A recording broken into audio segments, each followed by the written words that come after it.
This is Gaborone, home to the Botswana Digital and Innovation Hub, conceived as the country's first science and technology park.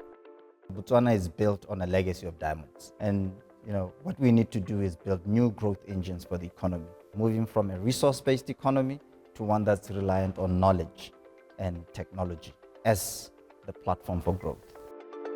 The 57-hectare campus has been referred to as Botswana's Silicon Valley, but CEO Kabo Phetlhu believes they're building their own model. It's not really to try and copy Silicon Valley in California. We're actually a special economic zone.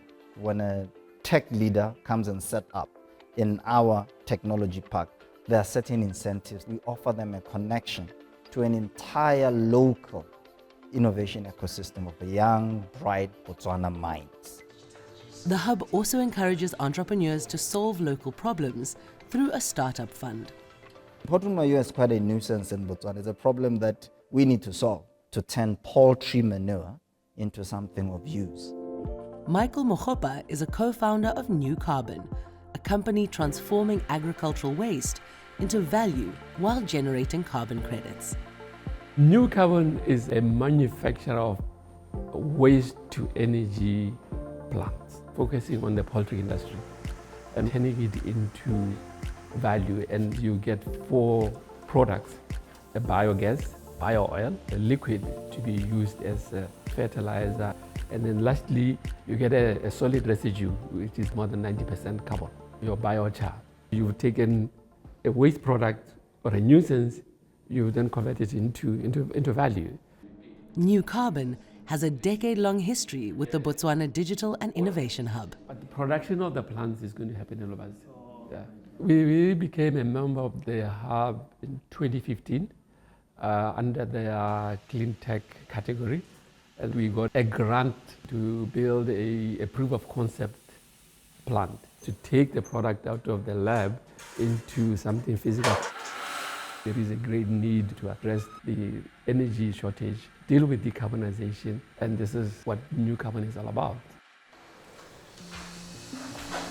Alongside developing solutions to specific challenges, the hub also promotes local manufacturing of products currently being imported.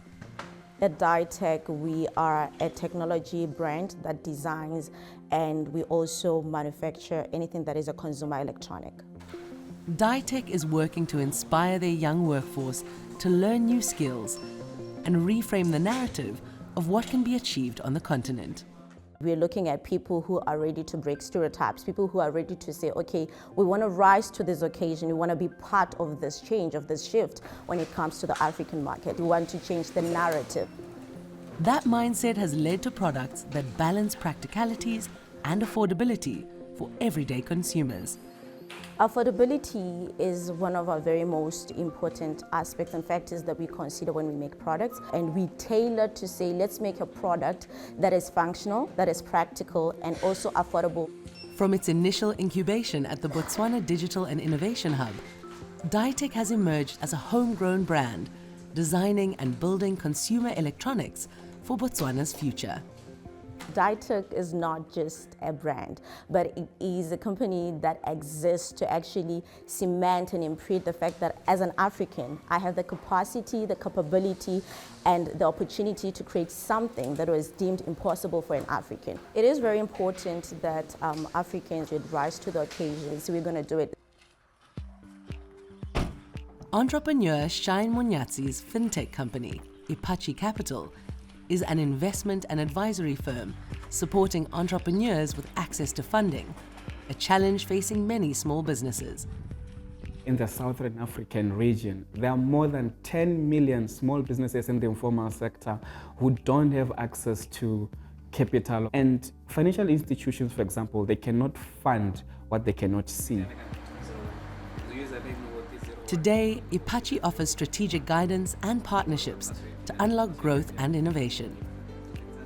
A small business owner, for example, like Kelly's Tuck Shop, will now be in a better position to see the sales, what product performed, and they can see eligibility in terms of access to capital. It is what inspired the development and design of Ipachi, which is a data-driven tool that allows the small businesses to digitize their operations, and automatically generate records that will then unlock funding.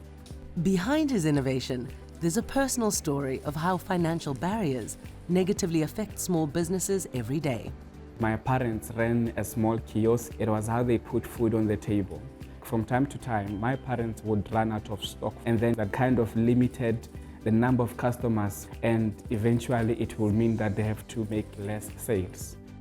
Now, with the help of the Innovation Hub, Ipachi's digital tools are bridging that gap. Small businesses can track performance, make smarter decisions, and unlock capital. It allows you to make data-driven decisions. For example, you can see what moves, when does it move, what doesn't move. The first thing that we see is growth in terms of revenue. Now these businesses have an opportunity to access the capital they need to increase their stock, for example. The Botswana Digital and Innovation Hub is transforming ideas into opportunities and building a future-proof economy through a thriving innovation ecosystem. So our mandate, our focus is to cultivate and develop the necessary growth engines to develop a digital economy. With the digital economy as a platform, you lay the foundation to be able to diversify as a nation.